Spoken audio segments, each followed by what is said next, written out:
8-10 लाख रुपए तो होना ही चाहिए। और वो गाड़ी भी। गाड़ी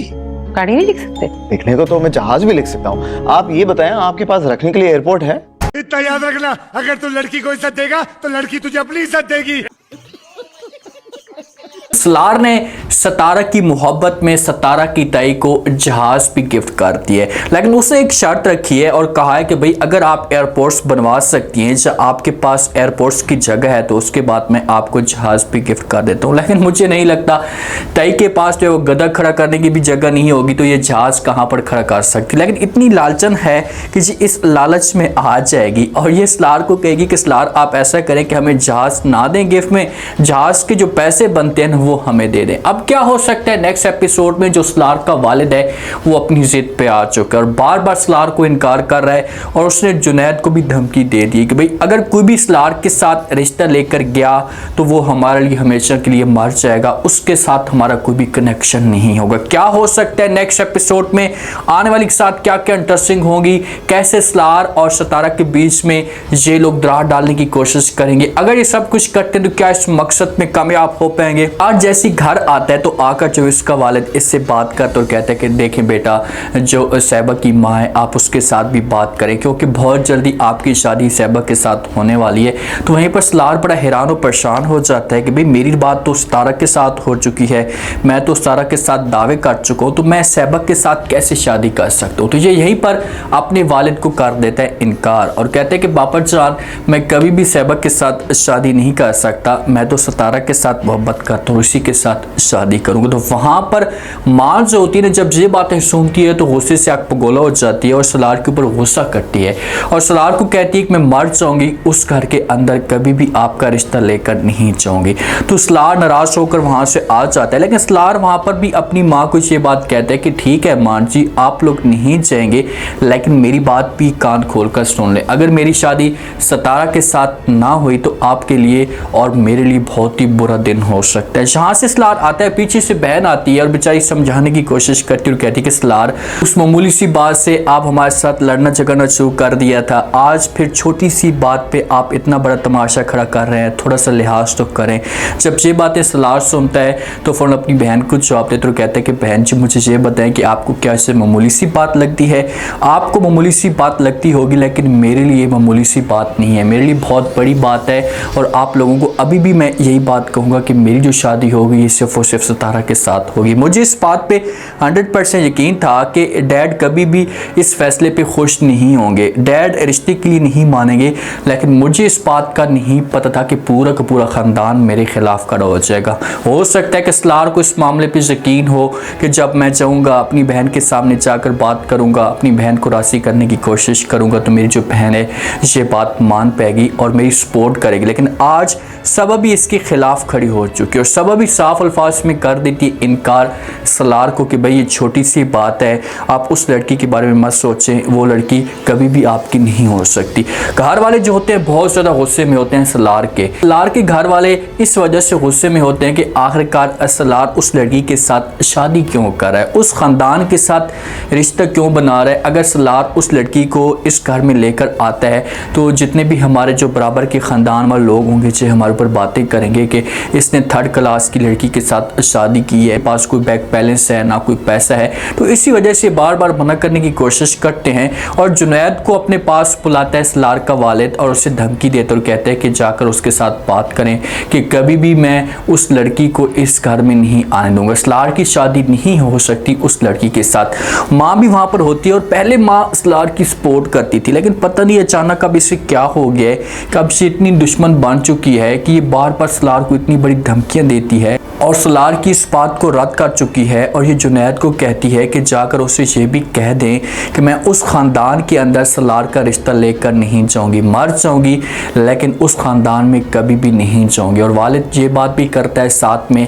कि ये बात भी आप कान खोल कर सुन लें, मुझे इस बात का यकीन है कि सलार अकेले में उस घर के अंदर रिश्ता लेकर नहीं जाएगा और कोई अगर उसके साथ क्या उसका जो इशारा होता है इसे जुनैद की तरफ हो सकता है, इसे अपनी बेटी सबा की तरफ हो सकता है कि भाई भाई अगर सलार इनको राज़ी करने की कोशिश करता है तो ये लोग इसके साथ तैयार होकर जा सकते हैं, तो इसी वजह से इनको पाबंद कर देते हैं और कहते हैं कोई भी अगर सलार के साथ गया रिश्ता लेकर और हमें पता चला तो वो भी हमारे लिए मर जाएगा, उसके साथ भी हम अपना रिश्ता ख़त्म कर देंगे। तो जुनैद जहाँ पर डर जाता है और जुनैद अपनी जो बेगम है इसके साथ बात करेगा, उसे समझाने की कोशिश करेगा कि आप किसी तरीके से सलार के साथ बात करें, उसकी सोच को चेंज करने की कोशिश करें ताकि जो है वो सलार इस बात से पीछे हट जाए। और जुनैद खुद भी आएगा और आकर बात करेगा सलार के साथ, उसे बार बार मना करने की कोशिश करेगा। लेकिन जो वालिद बात कर रहे हैं ना कि भाई वो अकेला कभी भी नहीं जाएगा, ऐसा नहीं हो सकता। वो इतना जिद्दी इंसान है कि वो पूरी की पूरी बारात अकेले में लेकर जा सकता है। फिलहाल तो वो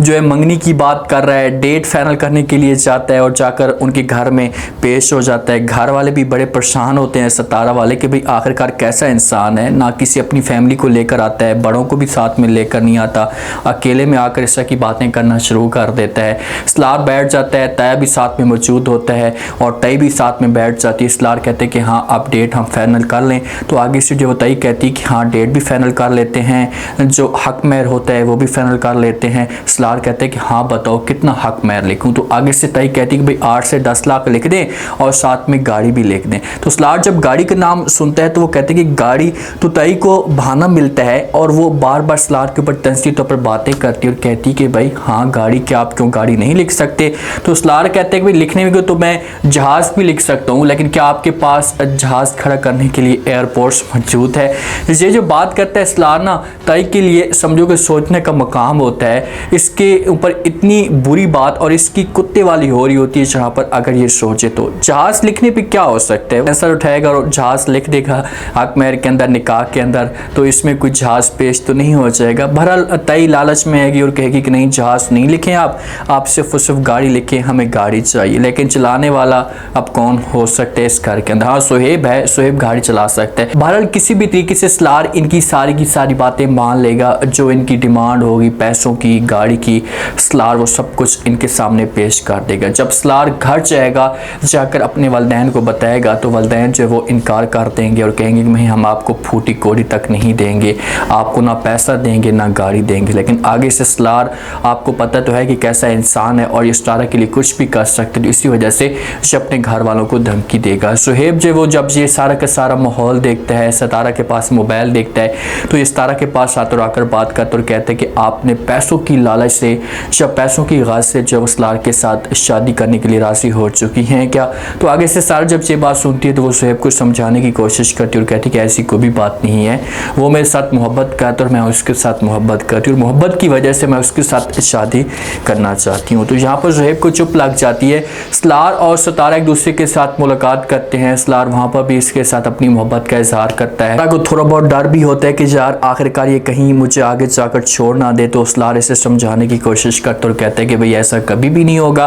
मैं हमेशा आपके साथ खड़ा रहूँगा, आपको मुश्किल वक्त में नहीं छोड़ूंगा। जो सैबा है ना, सलार के साथ जब भी मुलाकात करती है तो सैबा को ऐसा फील हो रहा है कि भाई सलार मेरे साथ मोहब्बत करना शुरू हो चुका है। इसी वजह से अपनी माँ के सामने आकर बात करती है, बहुत ज़्यादा खुश होती है, माँ से पूछती और कहती है क्या हुआ बेटा, आप इतनी खुश क्यों लग रही है। तो आगे से सैबा अपनी माँ को सब कुछ बता देती और कहती है कि भाई सलार जो अब मेरे साथ मोहब्बत करना शुरू हो चुका है, क्योंकि ऐसे अल्फाज बयान करती है। माँ पूछती कि भाई ये क्या होता है, तो सैबा कहती है कि जब एक इंसान को होती है तो उसके लिए ये अल्फाज यूज़ किए जाते हैं। वो शादी करने के लिए राज़ी तो नहीं है, लेकिन मुझे ऐसा फील हो रहा है कि मोहब्बत मेरे साथ शुरू करता है। माँ इसकी बात सुनेगी तो समझाने की कोशिश करेगी और कहेगी बेटा मुझे नहीं लगता कि वो आपके साथ मोहब्बत करता है, आप सोचें एक दफ़ा ज़रूर, बैठें, उसके बाद जो बड़ा डिसाइड करें। निमी को भी अपनी गलती का एहसास हो जाता है। निमी इस फैसले पर पछता रही होती है कि मैंने इतना बड़ा गुनाह भी किया है सलार को हासिल करने के लिए, सलार मेरे कंट्रोल में नहीं आया, आज मेरे पास सब कुछ मुझसे खो चुका है, जा चुका है। तो वो पछता रही और हो सकता है कि इसे किसी तरीके से जय और जाकर सितारा से माफ़ी भी मांगे। अब देखते हैं कि क्या होता है नेक्स्ट एपिसोड में, क्योंकि सलार और सितारा के बीच में ये लोग दरार डालने की कोशिश ज़रूर करेंगे। उम्मीद है आज का रिव्यू, आज के टीजर आप लोगों को पसंद आया होगा। आपने कमेंट सेक्शन में अपनी कीमती लास्ट में आपको क्या लगता है, क्या नेक्स्ट आने वाले के साथ में जो है वो कोई नया बड़ा तमाशा खड़ा हो सकता है, कैसे जो है वो ये लोग सलार को रोकने की कोशिश करेंगे, अपना फीडबैक लास्ट में